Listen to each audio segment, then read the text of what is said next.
नमस्कार साथियों, आप सभी लोगों का स्वागत है आपका अपने YouTube channel Bhargav career institute में। साथी हम लोग डीएलएड के तृतीय सेमेस्टर के गणित विषय पर डिस्कस कर रहे हैं, जिसमें पहला चैप्टर हम लोगों ने अनुपात को कवर किया अपने 2 वीडियो में।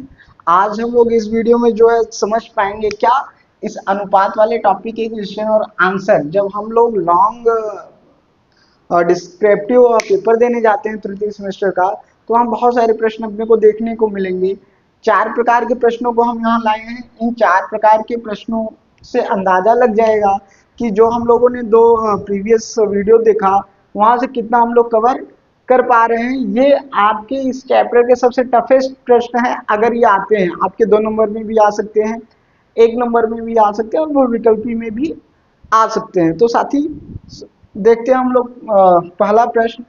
प्रश्नों के प्रकार को अगर हम डिस्कस करें तो प्रश्न हम लोगों के किस प्रकार के हैं। पहले प्रश्न की बात करें तो यह है कि विद्यालय के किसी मैदान को समतल करने के लिए अगर 9 मजदूर, कितने 9 मजदूर 16 दिन में किसी मैदान को समतल करते हैं, तो अगर 12 मजदूर कर दिया जाए तो अब कितना समय लगेगा। एक तो ये कार्य समय से संबंधित प्रश्न आपका जो कि अनुपात से ही सॉल्व होता है आसानी के साथ। दूसरे प्रकार के प्रश्न में हम डिस्कस करेंगे कि किसी छात्रावास में 25 छात्रों के लिए 30 दिन के लिए भोजन सामग्री है। कितने दिनों के लिए? 30 दिनों के लिए है। लेकिन वहां पे 5 नए छात्रों का एडमिशन हो जाता है, 5 नए छात्र अब छात्रावास में आ जाते हैं, तो अब वही भोजन कितने दिन चलेगा। ये भी आपका समानुपात वाले से ही सॉल्व होना है। तीसरा और मोस्ट इंपॉर्टेंट, ना सिर्फ यहाँ बल्कि हर कंपटीशन एग्जाम में आपको देखने को मिलेगा। इसमें बहुत सारे बच्चे हमेशा कंफ्यूज होते हैं, लेकिन देखिए थ्योरी अगर अपने को आती है तो कितने भी कठिन प्रश्न वो सॉल्व कर ले जाएंगे। ये सिक्कों से संबंधित प्रश्न आता है। जैसे किसी थैले में आपके 90 रुपए हैं, कितने रुपए हैं? 90 रुपए हैं। और वो जो 90 रुपए हैं वो आपके 50 पैसे, 25 पैसे और 10 पैसे के सिक्कों के रूप में है, जो कि 2:3:5 के रूप में है। तो थैले में अब 25 पैसे के सिक्कों की संख्या बताओ। देखिए ये अनुपात से सॉल्व होने वाला सबसे आसान प्रश्न है। प्रश्न देखने में थोड़ा सा कठिन लग रहा है, लेकिन हम ऐसे टेक्निक से करने वाले हैं, ऐसे ट्रिक से करने वाले हैं कि आप मन में ही करके ऑप्शन सही बता सकते हैं। चौथे प्रकार का प्रश्न है कि किसी विततानुपात में प्रथम और मध्यानुपाती अगर 12 व 18 है तो तृतीय अनुपात आपको बताना है। तो ये बहुविकल्पी में ऐसे देखने को मिलेंगे। चलिए हम लोग सॉल्व करना शुरू करते हैं पहले प्रश्न से।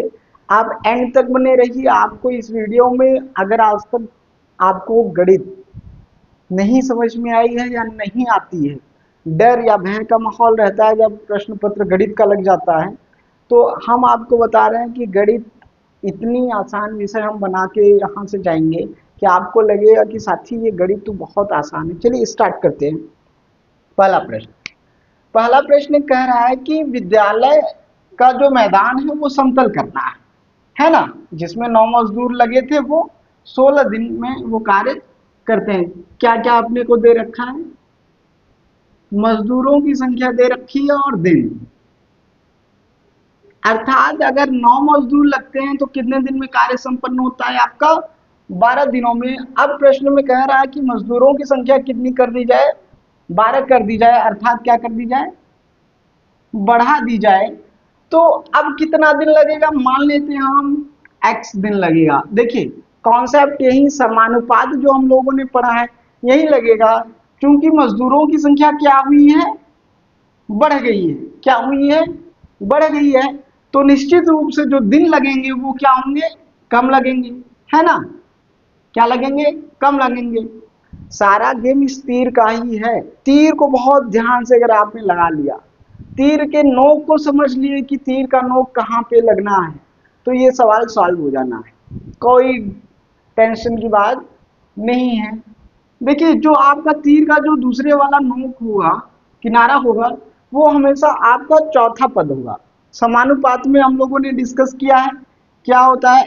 अगर 4 पद हैं, a अनुपाते b, समानुपाते c अनुपाते d है, तो कॉन्सेप्ट कहता है कि बाहर के पदों का गुणनफल अंदर के पदों के गुणनफल के बराबर होता है। अर्थात a into D is equal to B into C. ये अपना कॉन्सेप्ट कहता है किसका? समानुपात का। अब देखिए यहाँ पे हम लोग समानुपात लगा रहे हैं। क्या लगा रहे हैं? समानुपात लगा रहे हैं। कैसे लगा रहे हैं आइए देखते हैं। देखते हैं इसमें कि मजदूरों की संख्या 9 से 12 कर दी गई। कितनी? मजदूरों की संख्या आपकी 9 से 12 कर दी गई। तो 9 अनुपात 12 ये समानुपात है किसके? आपके। अब यही देखना है जहां पे ये ऊपर वाला नोक है ये आपका चौथा पद होगा। ध्यान देना है क्या होगा? वो चौथा पद होगा। यक्स अनुपाते आपका मजदूरों की यक्स अनुपाते आपका 12, ये 16 दिन लगते हैं यहाँ। तो 9 अनुपाते 12 इज इक्वल टू यक्स अनुपाते 16। ये आपका प्रश्न बन गया। अब हमने क्या कहा कि तीर का नोक जहां पे भी लगेगा वो अपना क्या बनेगा? चौथा पद। अर्थात हम उसको कहाँ लिखेंगे?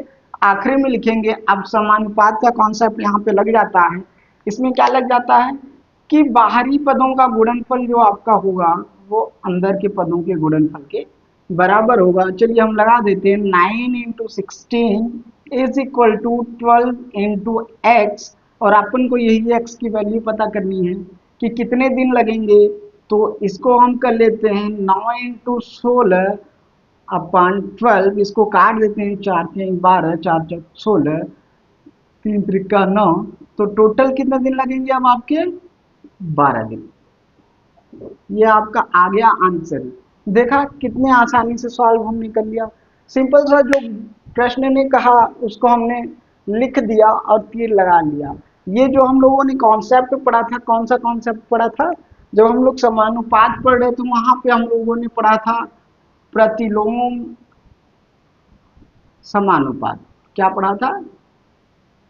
प्रतिलोम समानुपात, जिसमें हमने ये देखा था कि अगर एक राशि को बढ़ाई जाए तो दूसरी राशि का वैल्यू कम होने लगता है। सेम कॉन्सेप्ट यहाँ मजदूरों की संख्या हम बढ़ाएंगे तो दिनों की संख्या ऑटोमेटिकली आपका कम लगना शुरू हो जाएगा। अर्थात अपना तीर ऊपर की तरफ जाएगा। कॉन्सेप्ट यही है, चाहे अनुलोम समानुपात हो चाहे प्रतिलोम समानुपात, आपको तीर का नोक जिधर इंगित होगा वो चौथा पद बनेगा। बस यही आपको ध्यान रखना है। तो पहला प्रश्न आपका हो गया। हम अगला प्रश्न देखते हैं।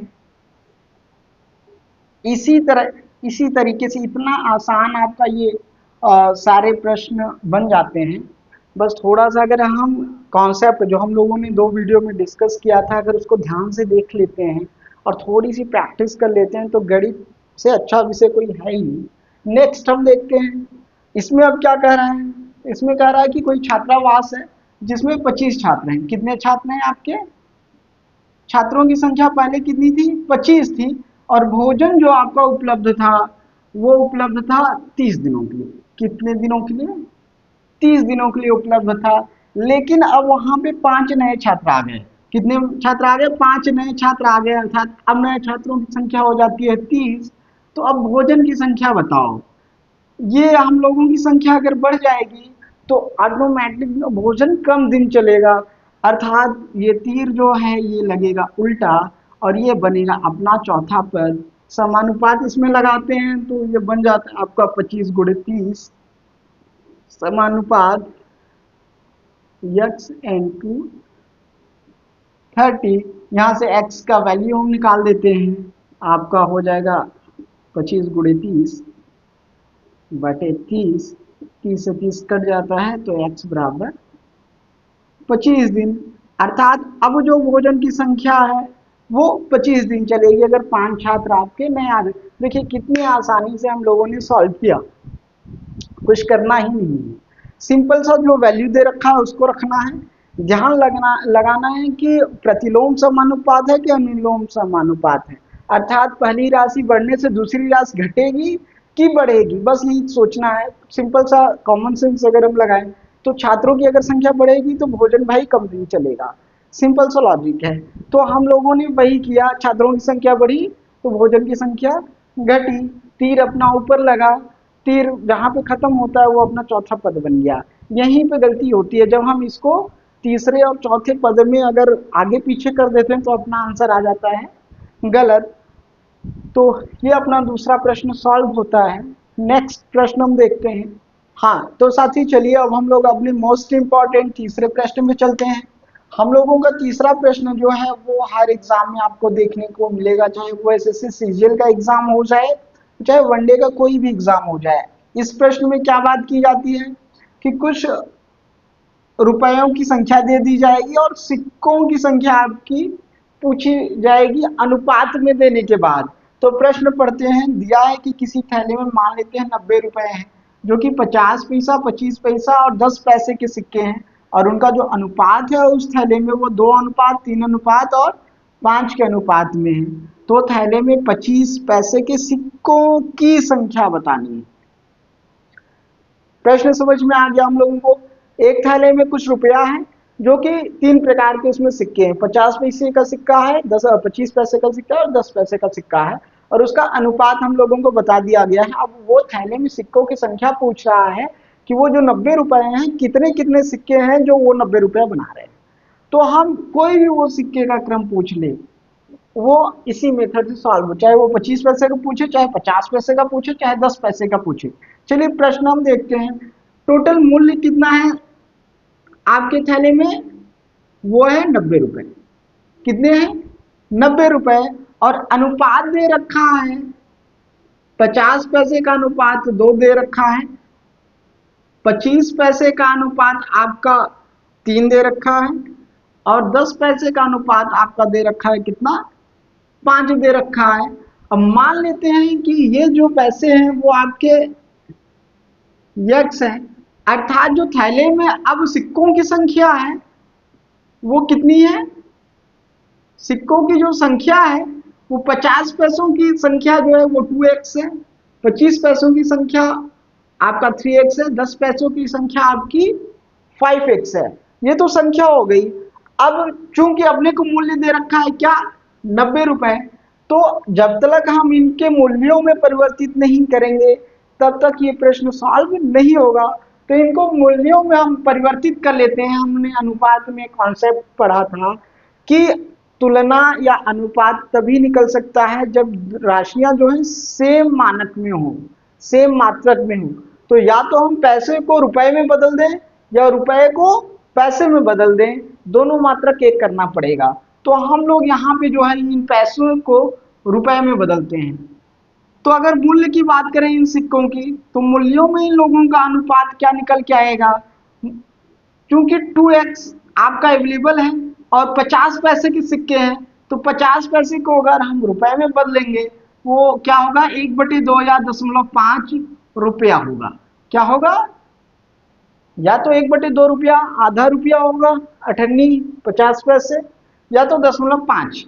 तो ये जो मूल्य में अगर कन्वर्ट करते हैं 2x सिक्का है तो 50 पैसों के मूल्यों का जो मूल्य हुआ वो आपका क्या हो गया, x रुपया।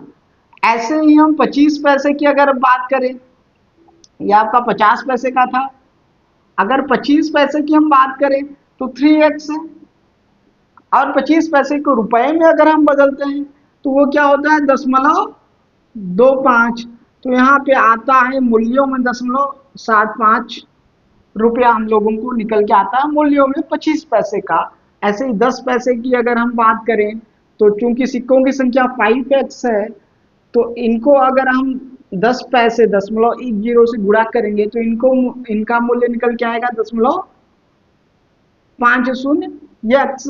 अर्थात मूल्यों में अगर हम बात करें ये जो 90 रुपया आपका था वो इसके बराबर है। किसके बराबर है, इसके बराबर है। अब इनका योगफल अगर हम प्राप्त करते हैं तो 1x, 0.75x और 0.50x, ये हो जाएगा 2.25x। अर्थात आपका 2.25x जो है ये आपके 90 रुपए के बराबर है। किसके बराबर है, 90 रुपए के बराबर है। मूल्य में हमने कन्वर्ट किया, सिक्के अपने को मिल गए, वो क्या हो गया 2.25 सिक्के जो हैं आपके 90 रुपए के बराबर हो गए। तो यहाँ से x की वैल्यू आपको मिल जाएगी, x की वैल्यू आपकी हो जाएगी 90/2.25, और इसको अगर हम सॉल्व करेंगे तो ये आएगा 40। अब यहाँ से अपनी को x की वैल्यू मिल जाती है कितना, 40। अब अगर हम संख्या, अब क्या है, संख्या पूछ रहा है, क्या पूछ रहा है, तो थैले में 25 पैसे, 25 पैसे के सिक्कों की संख्या को बताओ। तो 25 पैसा अपना कितना है, 3x है। क्या है, 25 पैसा कितना है, 3x। x की वैल्यू अपने को मिल गई कितनी, 40। तो सिक्कों की संख्या कितनी हो जाएगी आपकी, 120। तो उस थैले में जो है आपके 120 सिक्के जो हैं वो 25 पैसे के हैं। अगर वहां 50 पैसे का पूछ लेता तो यहाँ 2 × 40 आपका हो जाता 80 सिक्के, और 10 पैसे का अगर प्रश्न पूछता तो हो जाता 5 × 40, आपका हो जाता 200 सिक्के। अब इनको मूल्य में कन्वर्ट करके देख लीजिए, आपके 90 रुपए के वो बराबर आएगा। जैसे कि अगर मूल्य में कन्वर्ट कर लेते हैं, 80 सिक्के हैं मतलब ये 40 रुपए हो गया, ये 120 है तो ये भी आपका 40 हो गया, ये 200 है तो ये आपका 10 रुपया हो गया, है ना। टोटल आपके 90 रुपए हो गए, और सिक्कों की संख्या आपकी 80, 120 और 200 हो गया। कितना सिंपल सा कॉन्सेप्ट है। यहाँ बताने में आपको लगा होगा कि यार ये एक्स वाई जेड क्या हो रहा है, लेकिन है, इसको हम सिर्फ दिमाग में सॉल्व कर सकते हैं। या हमने सिर्फ प्रोसेस आपको बताया कि करना कैसे। पहले तो संख्या मान लेते हैं, यक्स भी नहीं मानते, अनुपात को हम लोग सीधे सीधे जोड़ सकते हैं। यक्स सिर्फ हम आप लोगों को बताने के लिए यहाँ पे प्रयोग किए हैं। तो इस प्रकार से हम लोगों का तीसरा प्रश्न बन जाता है। सबसे इंपॉर्टेंट अगर आएगा सबसे कठिन तो ये 2 नंबर में आएगा, बहुविकल्पी कह रहे हैं। आपका दीर्घ उत्तरीय प्रश्न में आएगा, आपको ऐसे ही सॉल्व करके बताना है। अगर आप ऐसे सॉल्व करते हैं तो आपको 2 में 2 नंबर मिलेंगे। नेक्स्ट और आखिरी प्रश्न हम लोग डिस्कस करते हैं। एक विततानुपात है। विततानुपात हम अनुपातों के प्रकार में पढ़े थे। विततानुपात वो क्या होता है कि अगर आपकी 3 राशियां हैं, क्या है, 3 राशियां हैं, ऐसी 3 राशियां हो कि जो बीच वाले पद हैं वो दोनों में कॉमन है, अर्थात a अनुपात b, और ये समानुपात होगा b अनुपात c। तो ये जो आपके हैं ये विततानुपात कहलाएंगे। ये बीच वाला पद जो है दोनों अनुपात में आपके कॉमन होते हैं, इसी प्रकार उसको विततानुपात कहते हैं। ये कॉन्सेप्ट लगाएंगे हम लोग। तो प्रथम और मध्य अनुपाती जो है 12 और 18 है। पहला अर्थात ए दे रखा है 12 और बी दे रखा है आपका 18, ये समानुपात हैं आपके, क्योंकि बी यहाँ पे है अनुपात सी। तो तृतीय अनुपात ही पूछ रहा है, ये तृतीय अनुपात पूछ रहा है। समानुपात होता है बाहरी पदों का गुणनफल इज इक्वल टू अंतः पदों का गुणनफल। तो 12 गुणे सी इज इक्वल टू 18 गुणे 18, अर्थात सी इज इक्वल टू 18 गुणे 18 बटे 12, 6 दूनी 12, 6 त्रिक 18, 2 18, तो अर्थात आगे आपका 27। तो तीसरा पद जो है वो आपका 27 होगा। तो हम लोगों ने डिस्कस किया था अपने क्लासेस में अनुपात और समानुपात के प्रकार, प्रश्न वहीं से आने हैं, है ना। चाहे वो कंपाउंड रेशियो से आए, चाहे अनुलोम प्रतिलोम समानुपात से आए, चाहे विततानुपात से आए, आपको आने प्रश्न वहीं से हैं। ना सिर्फ यहाँ बल्कि हर समस्त टीचिंग एग्जाम में आपको यहाँ से प्रश्न देखने को मिलेगा। तो साथ ही इसको प्रैक्टिस करिए। इससे संबंधित प्रश्न हम PDF में आपको टेलीग्राम के चैनल पे प्रोवाइड कराएंगे, जहाँ पे आप प्रैक्टिस